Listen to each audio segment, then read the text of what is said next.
오늘 우리에게 주시는 하나님 말씀은 창세기 26장 23절에서부터 33절까지의 말씀을 한번 교독하여서 읽어보도록 하겠습니다. 제가 23절부터 읽겠습니다. 이삭이 거기로부터 브엘세바로 올라갔더니 그 밤에 여호와께서 그에게 나타나 이르시되 나는 내 아버지 아브라함의 하나님이니 두려워하지 말라. 내 종 아브라함을 위하여 내가 너와 함께 있어 내게 복을 주어 내 자손이 번성하게 하리라 하신지라. 이삭이 그곳에 제단을 쌓고 여호와의 이름을 부르며 거기 장막을 쳤더니 이삭의 종들이 거기서도 우물을 팠더라. 아비멜렉이 그 친구 아우삿과 군대장관 비골과 더불어 그랄에서부터 이스라엘에게로 온지라. 이삭이 그들에게 이르되 너희가 나를 미워하여 나에게 너희를 떠나게 하였거늘 어찌하여 내게 왔느냐. 그들이 이르되 여호와께서 너와 함께 계심을 우리가 분명히 보았으므로 우리의 사이 곧 우리와 너 사이에 맹세하여 너와 계약을 맺으리라 말하였노라.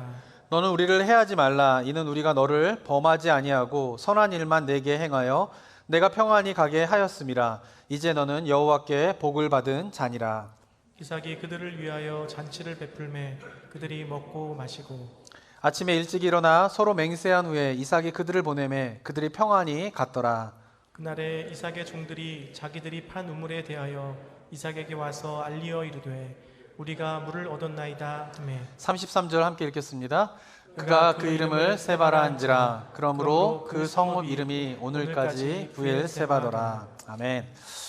이제 창세기 24장으로요 아브라함의 이야기가 이제 마무리가 되게 되고요. 이제 창세기의 이야기는 그의 아들 이삭의 시대로 이제 넘어가게 되게 됩니다. 이 창세기에서 이삭의 이야기는요, 이게 분량이 그렇게 많지 않습니다.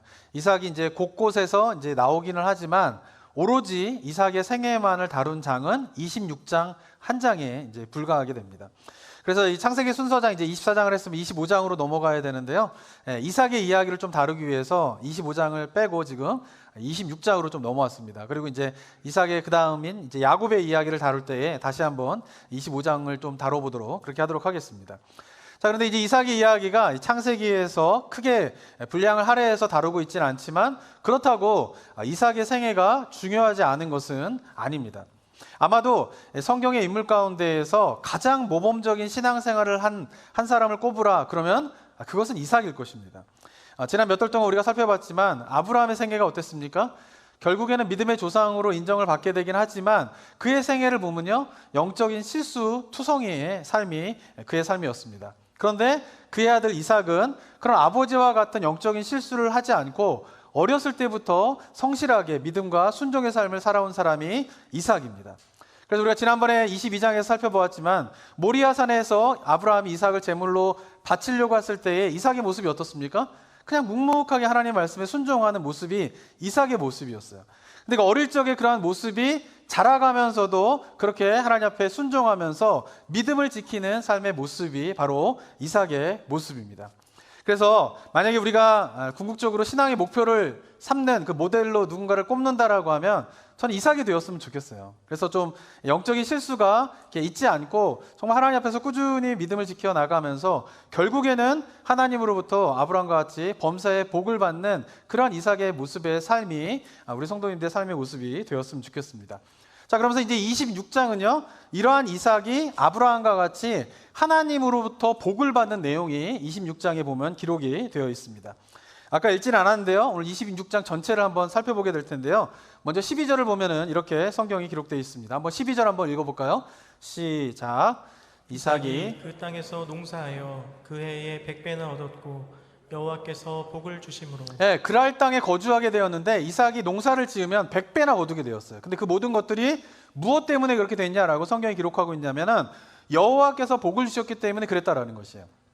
그리고 13절 14절에 보면은 그 사람이 창대하고 왕성하여 마침내 거부가 되었다고 했어요. 그냥 부자도 아니고요 거부가 되었다라는 거예요. 그리고 양과 소떼가 이루고 종이 심이 많음으로 블레셋 사람이 이삭을 시기하였다라고 이야기를 하고 있습니다. 너무 하나님의 은혜 가운데에 부자가 되다 보니까 주변 민족의 시기를 받게 되고 더 나아가서는 주변 민족의 위협을 가하게 되는 거죠. 너무나 세력이 커지게 되니까. 그래서 결국 어떻게 되냐면 그랄 왕 아비멜렉에 의해서 추방을 당하게 되는데, 그 추방당한 이유가 뭐냐면은 너무 거부가 되고 너무나 세력이 커졌기 때문에 추방을 당하게 되는 그런 지경에 이르게 되게 된 것입니다. 이처럼 이 이삭은요, 하나님으로부터 아브라함만큼이나 큰 복을 받은 사람이 바로 이삭인 것이에요. 자, 그렇다면 이삭이 어떻게 하나님으로부터 이렇게 큰 복을 받게 되었는가, 그 이유를 한번 우리가 오늘 생각해 봐야 합니다. 이삭이 먼저 하나님으로부터 이렇게 큰 복을 받게 된 이유가 무엇 때문이냐라고 성경은 이야기하고 있냐면 바로 아버지 아브라함 때문에 그렇다라고 성경은 말하고 있습니다. 한번 24절을 또 볼까요? 24절 한번 읽어보겠습니다. 시작. 그 밤에 여호와께서 그에게 나타나 이르시되 나는 내 아버지 아브라함의 하나님이니 두려워하지 말라. 내 종 아브라함을 위하여 내가 너와 함께 있어 내게 복을 주어 내 자손이 번성하게 하리라 하신지라. 네, 이삭이 거부가 되고 나는 그런 축복을 받고 난 다음에 하나님께서 이삭에 나타나셔가지고 그 복의 의미가 무엇인가에 대해서 설명하시는 거예요. 24절이. 근데 뭐라고 이야기하시냐면 하나님께서 이삭에게 자기를 소개를 어떻게 소개하십니까? 나는 내 아버지 아브라함의 하나님이다, 이렇게 이야기를 하고 있어요. 그리고는 두려워 말라. 내가 내 종 아브라함을 위하여서 내가 너와 함께 있고 내 종 아브라함을 위하여서 내가 내게 복 주겠다, 복 주게 된 것이다 라고 하나님께서 설명하고 있는 것입니다. 하나님께서 아브라함에게요 큰 복을 주십니다. 그런데 또 하나 약속하신 것이 있는데 그것은 뭐냐면은 그 복이 아브라함에게만 있는 것이 아니라 그의 자손들에게도 있게 될 것이다 라고 약속하셨고, 그 약속을 이삭의 때에 또 이루신 것이에요. 그래서 이삭이 큰 복을 받게 되는데 그 복이 누구 때문에 받게 된 복이냐면 바로 아버지 아브라함 때문에, 아브라함을 위하여서 아브라함으로 인하여서 큰 복을 받게 되었다라고 하는 것입니다. 자, 우리가 이제 이 말을 우리가 잘 이해를 해야 됩니다. 이삭이 아브라함으로 인하여서 큰 복을 받게 되었다라고 하는 의미는 이삭의 믿음과 이삭의 어떤 순종의 모습과 전혀 상관없이 그냥 아버지 아브라함 때문에 복을 받게 되었다라는 의미는 아니에요. 이거 이제 중요합니다. 이 부분을 잘못 이해하게 되면은 아버지가 복받았기 때문에 아들이 복받았다 이런 생각을 갖게 되면 안 되는 것이죠. 뭐 요즘 말하면 그럼 이삭은 금수저네, 금수저 이렇게 얘기할 수 있는 거잖아요. 근데 그런 의미가 아니라는 거예요. 아브라함으로 인하여서 내가 복을 받게 되었다라고 하는 그런 의미가 아닌 것이죠. 근데 이게 왜 중요하냐면 그 반대의 논리로 만약에 생각해 본다라고 어떤 논리가 되냐면 아버지가 복받았기 때문에 아들이 복받았다의 반대 논리가 뭘까요? 부모가 저주를 받으면 그 자녀들도 저주를 받게 된다라고 하는 논리인 것이에요. 근데 이러한 논리가 굉장히 위험하죠. 제가 노아의 후손 때에도 말씀을 드렸지만요, 이러한 비슷한 생각들이 한국 교회에 퍼져 있었던 적이 있어요. 지금도 영향을 받고 계시는 분들도 있어요. 어떤 걸까요? 가게에 흐르는 저주를 끊어라. 뭐 이런 이야기 들어보셨죠? 한때 한국 교회에 이것이 얼마나 퍼져 있는지 몰라요. 그래가지고 가게에 흐르는 저주를, 우리 자녀 때까지 저주가 흐르면 안 된다, 그것을 끊어야 된다, 막 그러면서 기도 운동이 일어나고요, 뭐 이렇게 그것을 막 이야기하는 책들이 팔리고요, 그랬던 적이 있어요. 근데 전혀 성경적이지 않은 거예요. 그죠? 그러니까 아버지의 복 때문에 아들이 복을 받는다, 뭐 아버지가 저주 받아서 자녀가 저주를 받게 된다, 이런 거는 절대 성경적인 논리가 아니다라고 하는 것이에요. 자, 그렇다면은 아브라함으로 인하여서 이삭이 복을 받게 되었다라고 하는 이 하나님의 말씀은 도대체 어떤 의미냐라고 하는 것에 대해서 우리가 잘 이해를 해야 합니다. 그런 의미는 뭐냐면은 바로 이삭도 어떻게 해요? 아버지 아브라함만큼이나 믿음의 삶을 산 사람이기 때문에 그러한 복을 받게 되었다라고 하는 의미로 우리가 생각을 해봐야 합니다. 자, 우리가 한번 오늘 읽진 않았지만 26장 앞부분에 보면요, 이삭의 이야기 가운데에 이런 이야기가 나오게 됩니다. 6절, 7절 한번 읽어보도록 하겠습니다. 6절, 7절 한번 읽어볼까요? 시작.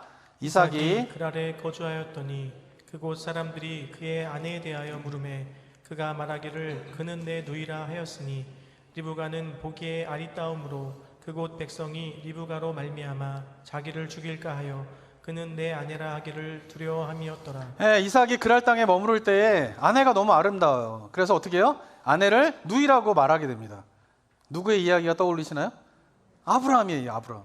도대체 이 집안은 엄마도 예쁘고 도대체 며느리도 예쁘고 도대체 얼마나 예쁘길래 이런 일들을 아브라함도 2번이나 겪고 아들도 겪게 되고 도대체 어떤 집안인가, 이런 생각이 좀 들 거예요.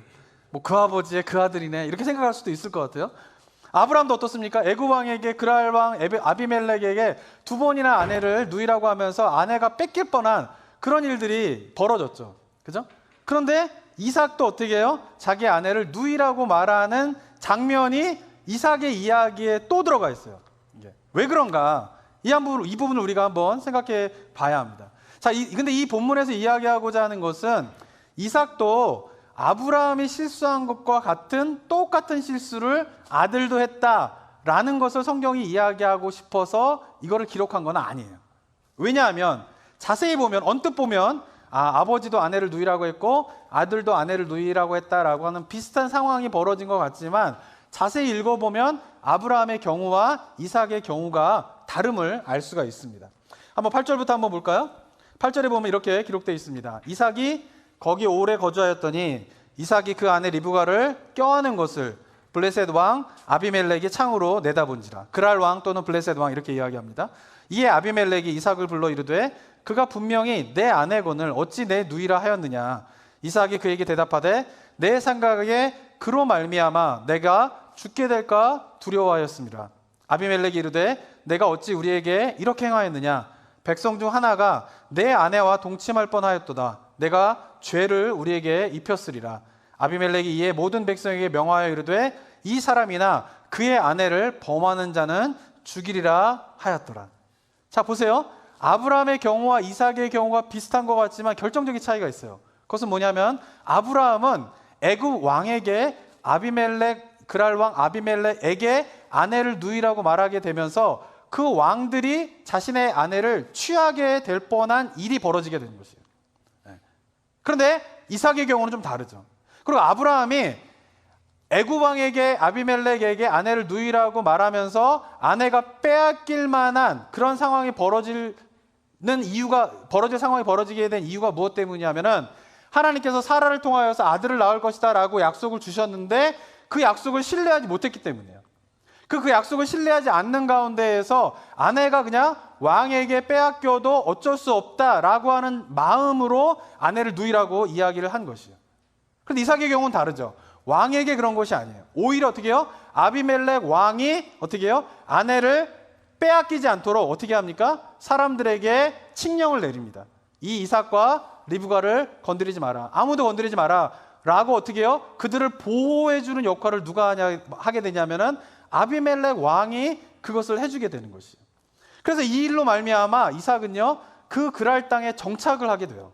그리고 아비멜렉 왕에게 보호를 받게 되면서 아까 읽은 본문인 그 땅에서 농사를 지었더니 100배나 더하는 추수를 하게 되었더라. 그것이 하나님의 복 가운데에서 이루어졌다라는 이야기로 연결이 되게 되는 것입니다. 그러니까 아브라함의 이야기와 이삭의 이야기가 비슷하지만 성경의 저자는 이 비슷한 이야기를 하면서 이야기하고 싶은 것은 아버지가 한 실수를 아들도 했다. 이걸 이야기하고 싶은 게 아니에요.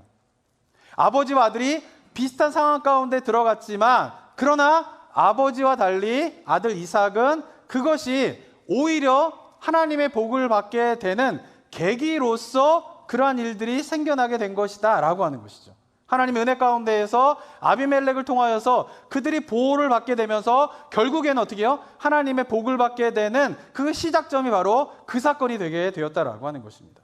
오히려 이삭이 아브라함과 비슷한 실수를 범할 만한 상황이 있지만 그 실수를 범하지 않고 그 위기의 상황이 오히려 하나님의 복을 받게 되는 계기가 되었다라고 하는 것을 성경 저자는 이야기하고 싶어서 아버지와 비슷한 상황의 사건을 이삭의 이야기에게도 포함시켰다라고 볼 수가 있는 것이에요.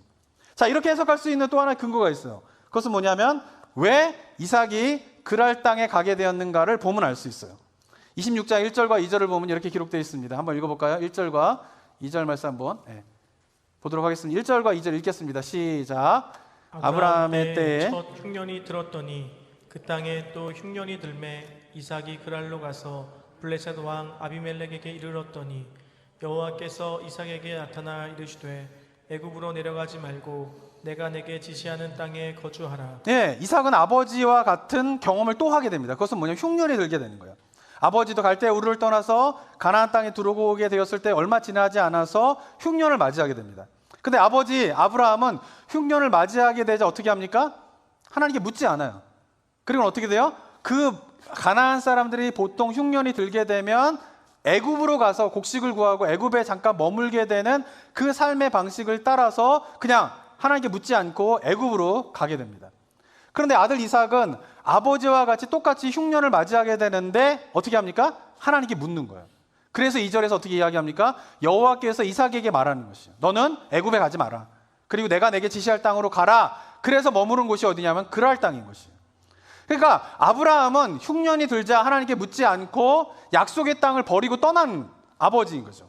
그런데 아들 이삭은 비슷한 상황에 머무르게 되자 하나님께 묻는 거예요. 그리고는 어떻게 해요? 애굽 땅이 아닌 그 약속의 땅에 머물라라고 하는 하나님의 약속의 말씀을 따라서 흉년을 그 약속의 땅에서 견디게 되는 것이죠. 그래서 머무르는 곳이 그랄 땅인 거예요. 그리고 그 그랄 땅에서 아내를 누이라고 말하게 되지만, 그러나 아비멜렉의 보호를 받으면서 그곳에 정착을 하게 되고, 그래서 그곳에서 하나님의 복을 받게 되는 그런 일들이 벌어지게 되었다라고 하는 것입니다.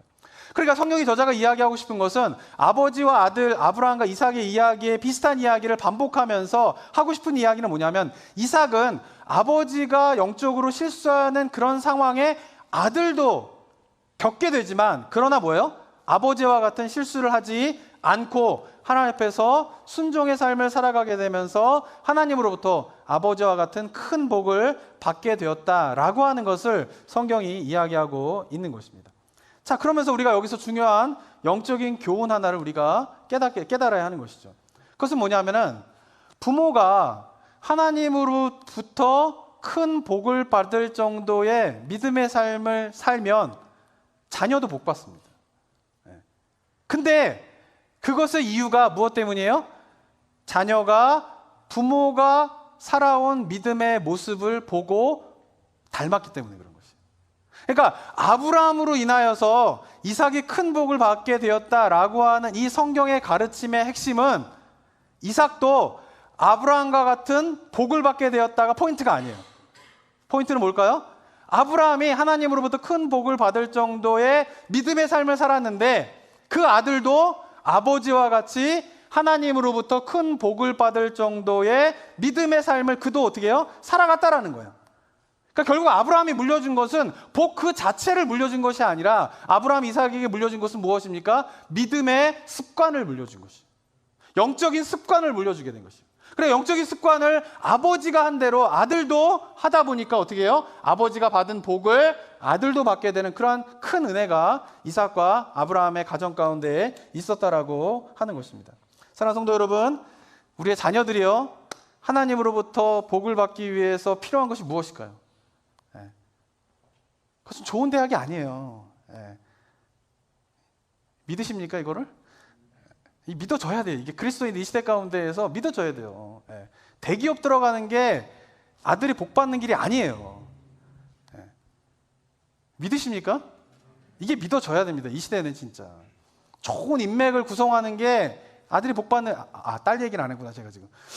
자녀들이 이러다가 또 좀 오해받을 뻔했는데, 자녀들이 그런 좋은 인맥을 갖는 게 복 받는 길이 아니에요. 정말 중요한 게 뭘까? 믿음의 습관을 물려주는 게 정말 하나님으로부터 복 받는 길이다라고 하는 것을 우리 성도님들이 정말 믿으면서 자녀들을 위해서 기도할 때 그런 기도가 우리 성도들 가운데 있게 되기를 주님의 이름으로 축원합니다. 저는 정말 저번에도 말씀드렸지만요, 저희 아들을 위해서 정말 기도하는 게 있어요. 저희 딸을 위해서 기도하는 게 있어요. 제가 만난 하나님, 우리 아들도 만나게 했어요. 우리 딸도 만나게. 제가 이거 기도 제목이에요, 이거 제가. 왜냐하면 아버지가 목사라고 그래서 제가 구원받는다고 아들이 구원받는 게 아니에요. 딸이 구원받는 게 아니에요. 그건 성경적인 원리가 아니에요. 어떻게 해야 됩니까? 제가 만난 하나님, 우리 아들과 딸이 만나야 돼요. 그래서 저는 10대 때 정말 기도하는 게, 제가 10대 때 주님을 만났기 때문에 정말 10대 때 저희 아들, 저희 딸이 하나님 만나게 해주세요. 인격적으로 좀 주님 만나게 해주세요. 그래요. 저희 아들과 딸은 뭐 예배 안 빠집니다. 성경도 읽으라 그러면 잘 읽어요. 그렇다고 주님을 만난 건 아니에요. 기도하라 그러면 기도 잘해요. 근데 그렇다고 주님을 만난 건 아니에요. 그래서 제가 많은 거, 정말 인격적으로 주님을 만나게 되는 일이 그 10대 가운데 일어나기를 원하는 거죠. 만약에 10대 가운데 일어나지 않았으면 대학교에서 일어나야 돼요. 20대 때 일어나야 돼요. 만약에 우리 아들을, 제가 딸을 지켜보면서 10대 때 얘네가 주님을 인격적으로 못 만났다 그러면 제가 이제 20대 돼서 주님을 만나게 해달라고 또 열심히 기도할 거예요. 그래서 주님을 딱 만나게 돼가지고 주님을 만났을 때에 제가 누렸던 기쁨, 그리고 그 다음에 저는 진짜 그렇게 고백할 수 있어요. 저희 인생을 돌아보면요, 하나님이 기도한 대로 정말 하나님께서 역사하시고 응답해 주셨어요. 돌아놓고 보면은 제가 원했던 삶의 방식은 아니었는데 정말 그게 나보다 내가 생각했던 것보다 더 좋은 길이었구나라고 하는 것을 깨달을 때도 있지만, 근데 그것이 확실해지면 이제 걱정이 없는 거예요. 제가 목회하면서도 우리 성도님을 위해서 기도할 때도 그런 기도 비슷하게 합니다. 저희 자녀들을 위해서 기도하는 기도도요. 저는 너무 확실해요. 제가 정말 기도 열심히 하고 하나님 열심히 섬기고 주님 말씀에 따라가면은 인생 하나님이 책임져 주신다라고 하는 저 확신이 있어요. 예. 근데 우리 성도님을 위해서 기도할 때 이거를 일반적으로 그냥 딱 얘기해 버리면은 아직까지 그것이 잘 받아들여지지 않는 분들도 계시고, 또 때때로 인생 가운데 열심히 기도하고 살았지만 어려움과 힘든 거를 겪으면서 아픈 가운데 계신 분들도 있잖아요.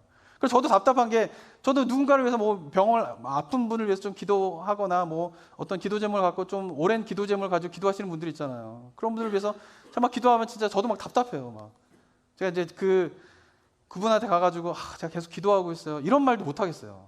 너무 오랫동안 기도하고 있는 기도 제목을 함께 기도하다 보면은 막 그런 말이 위로가 될 수도 있을 것 같고 상처가 될 수도 있을 것 같고 막 이러면서 막 그런 마음 가운데 답답함들이 있어요. 그래서 제가 그런 기도해요. 하나님, 저는 하나님께서 정말 기도하는 대로 인도하시고 선하게 이끄셔서 제가 지금 이 자리까지 왔잖아요. 우리 성도님들도 좀 그런 거 경험하게 해주세요. 그런 하나님을 좀 만나야지, 그런 하나님을 경험해야지. 그런 사람들이 모여서 예배 드릴 때 그 예배의 영광이 얼마나 큰지를 너무 잘 알아요, 하나님. 우리 교회가 그런 성도님들도 채워지고 우리 성도님들이 그런 경험하고 좀 주님을 만나 그런 일들 좀 일어나게 해주세요. 제가 그렇게 기도를 해요. 사랑하는 성도 여러분, 저는요 우리 성도님들 가운데 그런 자신감이 있었으면 좋겠어요.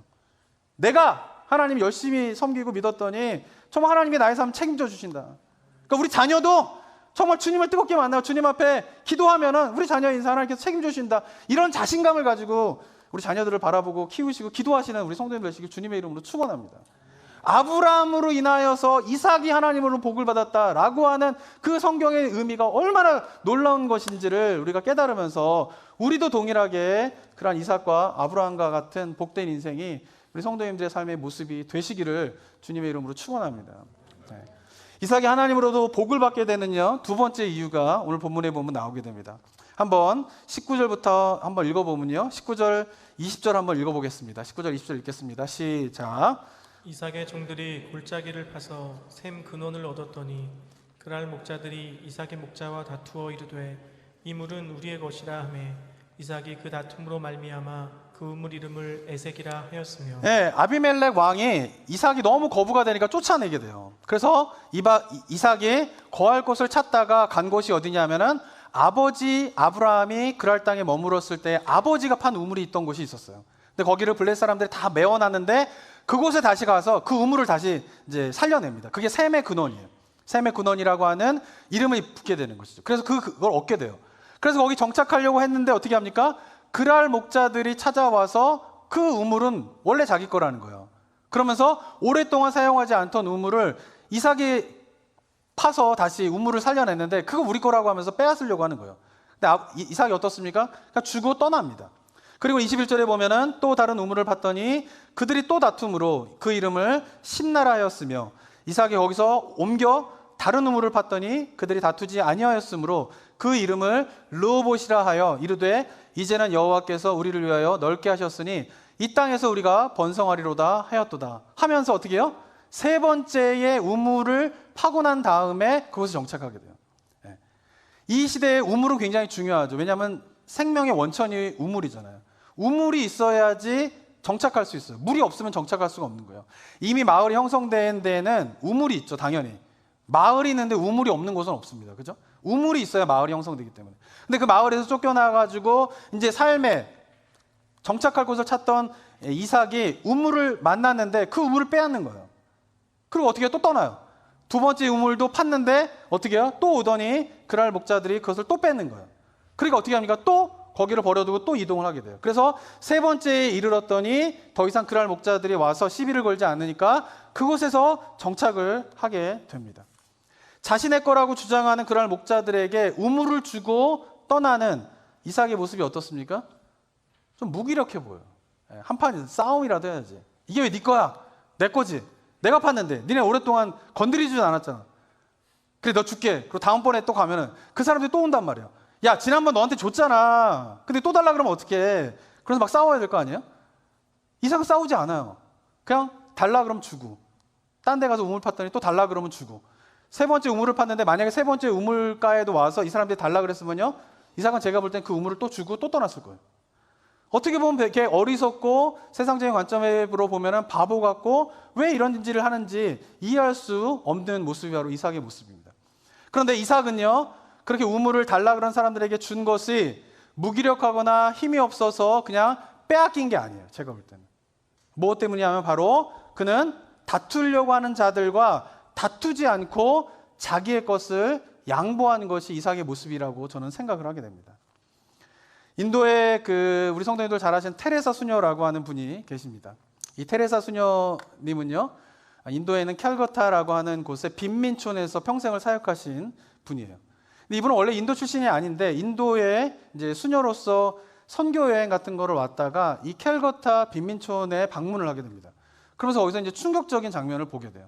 그것은 뭐냐면 지금도 인도는 이제 빈부의 차이가 굉장히 심해서 가난한 사람들이 많지만 이 테레사 수녀가 캘거타에서 사역할 때 그 당시에는요, 굉장히 가난한 사람들이 많았어요. 인도에는. 그런데 그 가난한 사람들 가운데에서도 가난한 사람이 누구냐면은 바로 캘거타에 있는 빈민촌에 있는 사람이었던 것이에요. 근데 그것을 가게 된 것이에요. 근데 거기서 이 마더 테레사 수녀가 충격을 받은 건 뭐냐면은 그 길거리에서 사람이 죽어가는데 아무도 죽어가는 사람을 돌보지 않는 거예요. 심지어 바로 옆에서 사람이 죽어가는데 그 죽어가는 사람한테 관심을 보이는 사람이 아무도 없더라는 거예요. 그냥 일상처럼 서로 희닥거리고 자기 할 일들을 하고, 그리고 옆에서는 사람이 죽어가고 있고, 이런 장면을 보면서 충격을 받은 거예요. 아니, 어떻게 사람이 죽어가는데 저렇게 아무렇지도 않은 듯 일상을 살아갈 수가 있지? 라고 생각을 하면서 그 사람에게 묻습니다. 아니, 옆에 사람이 죽어가는 게 보이지 않으십니까? 왜 저 죽어가는 사람을 돌보지 않으십니까? 라고 물어보자 그 마을에 있는 사람이 하는 대답이 뭐냐면요, 여기서는요, 사람이 죽는 게 하루에도 몇 번 일어나요. 수도 없이 일어나요. 그렇기 때문에 사람이 죽는 거는요, 이 마을에서는 그렇게 큰 일이 아닙니다. 어쩔 수 없이 죽을 수밖에 없는 그런 상황이 저희들의 마을의 상황입니다. 라고 이야기를 하는 것이에요. 이유가 무엇 때문이냐면요, 가난이 그냥 가난이 아니라요, 삶과 죽음을 위태롭게 하는 가난이 그 마을에는 오랫동안 있었기 때문에 그것으로 인한 죽음에 대해서 사람들이 무뎌져 있는 거예요. 완전히 마음이 메말라져 있는 거예요. 근데 그런 모습을 보면서 이 테레사 수녀가 이 가난한 자들을 위해서 내가 평생 섬겨야 되겠다라고 하는 하나님의 부르심을 받고 그곳에서 이제 사역을 시작하게 되는 것이에요.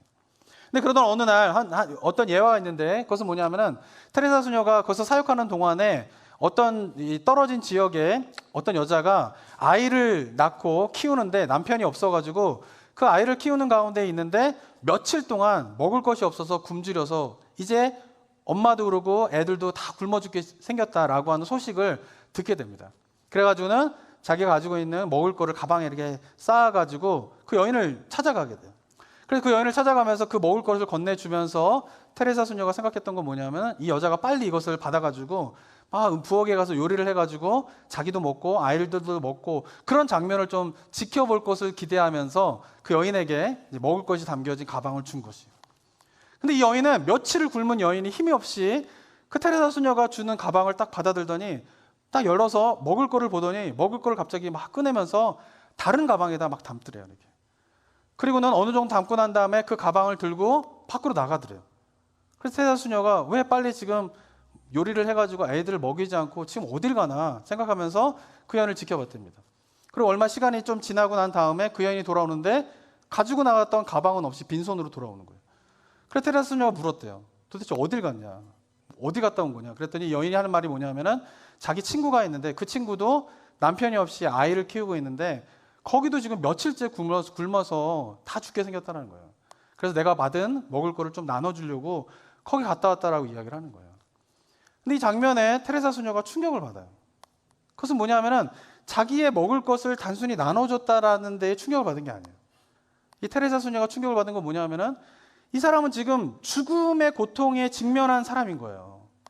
근데 그러면 보통 인간들은 자기가 고통 가운데 있으면은 다른 사람의 고통이 보이지 않아요.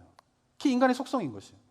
그런데 이 여인은 자기가 죽음이라고 하는 급박한 그 고통 가운데 있는데 누구의 고통을 보는 거예요? 다른 사람의 고통을 보는 그 마음이 너무나 놀랐다는 거예요. 인간이라면 자기 고통 속에 파묻혀가지고 다른 사람의 고통은 안중에도 없는 게 인간의 모습인데 이 여인은 그 고통 가운데, 자기가 고통 가운데 있지만 그러나 다른 사람의 고통을 외면하지 않고 그 사람의 고통을 주목하여서 자신의 것을 나누어주는 그 모습에 테레사 수녀가 감동을 받았다라고 합니다. 저는요, 이 이야기와 오늘 본문의 이삭의 모습이 겹쳐지게 돼요. 이삭이 왜 우물을 달라고 하는 사람한테 그냥 주고 떠나고, 우물을 달라고 하는 사람에게 주고 또 떠났을까요? 우물이 넉넉했기 때문이 아니에요. 어떤 사람은 이 설교 때 뭐 이삭은 우물 파는 달란트를 받은 사람이라고. 파문 나오고 우리가 이런 축복을 받아야 되지 않겠습니까? 이렇게 하는데 이삭이 그런 난 파면 돼. 이거 줄게. 나는 그냥 재주가 있어가지고 우물 파는, 나는 이게 뭐 속된 말로 신기가 있어가지고 그냥 보면 알아. 우물이 어딘지. 그러니까 내가 너한테 주고 나는 단 데 가서 우물 팔면 돼. 이래서 주는 게 아니에요. 우물은요, 당시에요, 삶의 원천이에요. 먹을 물이 없으면 죽게 돼 있어요. 그 팔레스타인이 광야잖아요, 광야. 우물을 파는 게 쉬운 일이 아니에요. 우물을 발견하는 게 쉬운 일이 아니에요. 어쩌다 발견하는 거예요. 근데 이삭도 어쩌다 우물을 발견한 거예요. 자기도 그 우물을 없이 딴 데 가면은 우물을 발견할 거라고 하는 보장이 없어요. 어쩌면 자기 가족들과 종들을 데리고 딴 데 갔다가 우물을 발견하지 못하면 자기가 목말라 죽게 되는 상황에 있는 상황에서 그 우물을 달라고 하는 사람에게 어떻게 해요? 우물을 준 거예요. 이유가 무엇 때문일까요? 저는 그 테레사 수녀가 봤던 그 여인의 마음이었지 않을까 싶은 생각이 드는 거예요. 자기도 이제 굶주려가지고 곧 죽게 생겼는데 그 죽게 생긴 그 자신의 고통만 보지 않고 같은 고통을 겪는 사람들에게 그 고통을 외면하지 않은 그 여인과 같이 이삭도 자기도 물이 필요하지만, 자기도 우물이 필요하지만, 그러나 그 우물을 필요로 하는 사람들에게 자신의 것을 주고 떠난 것이 아닌가라는 생각을 해보게 됩니다. 사랑하는 성도 여러분, 넉넉하기 때문에 나누는 것이 아니라 나도 부족하고 나도 고통스럽고 힘들지만 그러나 나와 같은 고통을 겪고 있는 다른 사람의 고통을 외면할 수 없어서 내가 가지고 있는 작은 거라도 나누어주는 삶이 바로 그리스도인의 삶인 거예요. 우리가 가진 것이 너무나 많아서 나누어주는 일은 어쩌면 누구나 할 수 있어요. 하나님께서 예수 그리스도가 우리에게 보여준 사랑이 만약 그런 사랑이라면 그것이 뭐가 가치가 있겠어요? 근데 하나님께서 예수 그리스도가 우리에게 보여준 사랑은 뭐예요? 자기도 고통스럽게 십자가에 못 박혀 죽으시는데 어떻게 해요? 예수님의 모든 관심은 어디에 있어요? 그 고통의 순간에도 어떻게 해요? 복음서를 보면 우리들에게 있는 거예요. 자신이 고통스럽고 죽기 직전의 상황이지만 다른 사람의 고통을 외면하지 않은 채 십자가에 못 박혀 죽으신 예수 그리스도의 사랑을 우리가 깨달았기 때문에 우리 그리스도인들 어떻게 합니까? 내가 넉넉해서 나눠주는 게 아니에요. 나도 힘들고 나도 어렵고 나도 고통스럽지만 그러나 그것을 함몰되어서, 거기에 함몰되어서 다른 사람의 고통을 외면하지 않고 내가 가지고 있는 것은 작은 것을 나누어주는 그 삶이 바로 그리스도의 삶인 것이죠. 저는 이삭의 모습이 그랬다라고 생각하게 됩니다. 그러면서 이삭은요, 다른 사람들은 다 우물이 삶의 원천이었기 때문에 그 우물에 집착하는데 이삭은 그 우물에 집착하지 않아요. 왜? 그에게 삶의 원천은 우물이 아니라 여호와 하나님이었기 때문에 그래요. 첫 번째, 두 번째 빼앗기고 난 다음에 세 번째 우물을 발견했을 때에 이삭이 어떻게 이야기합니까? 22절 한번 읽어볼까요? 한번 읽어보겠습니다. 시작. 이삭이 거기서 옮겨 다른 우물을 그리 다투지 아니하였으므로 그 이름을 르호봇이라 하여 이르되 이제는 여호와께서 우리를 위하여 넓게 하셨으니 이 땅에서 우리가 번성하리로다 하였더라. 첫 번째, 두 번째 뺏기고 세 번째 뺏길 뻔한 상황이 벌어져도 또 줬을 거예요. 근데도 이삭의 고백은 뭡니까? 여호와께서 우리를 위하여 넓게 하셨다라는 거예요. 정처 없이 내가 떠돌아다니는 게 아닌 거예요. 쫓겨다니는 게 아니에요. 이삭의 관점은 뭐예요? 쫓겨다니는 것이 아니라 하나님께서 우리의 지경을 넓혀주셨다는 거예요. 그리고 이 땅에서 우리가 번성하게 될 것이다 라고 고백할 수 있었던 것이죠. 이유가 무엇 때문일까요? 그의 삶의 원천은 우물이 아니라 여호와 하나님이셨기 때문에. 그래서 우물을 어떻게 해요? 필요로 하는 자들에게 나눠줄 수 있었다라고 하는 것입니다. 그리고 그렇게 필요로 하는 자들에게 우물을 나눠주게 된 그 삶은 우물을 빼앗길 때는 굉장히 바보 같아 보이는 삶이지만 그러나 결국 이삭의 삶의 결론은 어떻게 끝날까요? 26절에서부터 이렇게 이야기합니다. 26절에 보면은 아비멜렉이 그 친구 아우삭과 군대 장관 비골과 더불어 그랄에서부터 이삭에게로 온지라. 이삭이 그들에게 이르되 너희가 나를 미워하여 나에게 너희를 떠나게 하였거늘 어찌하여 내게 왔느냐라고 아비멜렉 왕에게 물어요. 그래서 아비멜렉 왕이 28절에서 어떻게 이야기합니까? 한번 읽어볼까요? 시작. 그들이 이르되 여호와께서 너와 함께 계심을 우리가 분명히 보았으므로 우리의 사이 곧 우리와 너 사이에 맹세하여 너와 계약을 맺으리라 말하였노라. 29절 읽겠습니다. 시작. 너는 우리를 해하지 말라. 이는 우리가 너를 범하지 아니하고 선한 일만 내게 행하여 내가 평안히 가게 하였음이니라. 이제 너는 여호와께 복을 받은 자니라. 이 고백을 누가 하냐면은 이삭이 하는 게 아니에요. 아비멜렉이 하는 거예요. 아비멜렉이 어떤 사람입니까? 이삭을 그 땅에서 내쫓은 사람이에요. 그리고는 그 내쫓아서 이삭이 우물을 발견할 때마다 그의 백성인 그랄 목자들이 이삭의 우물을 빼앗았어요. 그런 걸 다 보는 거예요. 그런데 그 사람이 뭐라고 이야기합니까? 이삭, 너는 여호와 하나님이 함께 하시는 분이구나 라고 하는 것을 내가 알았다는 거예요. 어떻게 알았을까요? 그가 내쫓았고 그의 목자들이 그의 우물을 빼앗고 하는데 이삭의 삶이 어떻습니까? 궁핍하지 않은 거예요. 오히려 풍요로운 거예요. 빼앗기는 것 같은데 풍요로운 거예요. 쫓겨난 것 같은데 풍성해지는 거예요. 그런 걸 보면서 아비멜렉이 어떻게 이야기합니까? 너와 하나님이 함께 하신다는 걸 내가 알게 되었다는 거예요. 그리고 뭐라고요? 너는 하나님께로 복받은 자이구나 라고 하는 것을 아비멜렉의 입을 통하여서 이야기를 하고 있다라고 하는 것입니다. 사랑하는 성도 여러분, 세상이 어떻게 하나님의 살아계심을 알 수 있을까요? 그것은 바로 그리스도인들이 나누는 삶을 통하여서 세상은 하나님의 살아계심을 알 수 있는 것입니다. 이삭이 그 우물을 빼앗기지 않으려고 전쟁을 치루었다면, 그랄 땅에서 쫓겨나지 않으려고 애쓰고 전쟁을 치루었다면, 아비멜렉은 그 왕이 이삭에게 와서 너와 하나님이 함께 하심을 내가 알았다라고 말한 말이 있을 수 있었을까요? 없었어요. 빼앗기고 쫓겨나고 하는데 그의 삶이 부족하지 않은 거예요. 풍성해지기 삶을 계속 살 수 있는 거예요. 이유는 무엇 때문일까요? 여호와 하나님이 그와 함께 있다라고 하는 것을 세상의 입을 통하여서 이야기를 하게 되는 것이죠. 저는 이것이 그리스도인의 삶의 원리가 아닐까라는 생각을 해보게 됩니다. 저는 이 코로나 시대를 지나면서요, 하나님이 정말 찾으시는 그리스도인이 누구실까라고 생각을 해보게 되면 이삭의 모습인 것 같아요. 자신도 힘든 상황이지만, 다 힘들잖아요 지금. 자신도 어려운 상황이지만, 그러나 그 상황에 그리스도인들조차도 다 매몰되어서 다른 사람들의 고통을 보지 못한다면 세상은 하나님의 살아계심을 볼 수가 없는 것이죠. 그러나 정말 하나님이 찾으시는 사람은 누구냐 하면, 자신이 힘든 상황 속에서도 자신과 같은 고통을 겪고 있는 사람들의 고통을 외면하지 않는 거예요. 공감하는 거예요. 그리고는 자기가 가지고 있는 작은 것을 나누는 삶을 살아가는 그리스도인들. 이 코로나 시대에, 이 메마른 시대 가운데 예수님께서 찾으시지 않을까 하는 생각을 해보게 됩니다. 마지막으로 마더 테레사 수녀님의 말씀을 나누면서 설교를 마치고자 합니다. 테레사 수녀님이 이렇게 이야기합니다. 세상에는 빵 한 조각 때문에 죽어가는 사람도 많지만 작은 사랑도 받지 못해서 죽어가는 사람은 더 많다. 얼마나 많이 주는가 하는 것이 중요한 것이 아닙니다. 작더라도 그 안에 얼마만큼 사랑과 정이 깃들어 있는가가 중요합니다. 저는 이것이 이 시대를 살아가는 우리 그리스도인들에게 하나님이 주시는 하나님의 뜻이 아닐까 하는 생각을 해보게 됩니다. 우리가 다 같이 그런 주님의 뜻에 합한 삶의 모습이 우리 성도님들 되시기를 주님의 이름으로 축원합니다.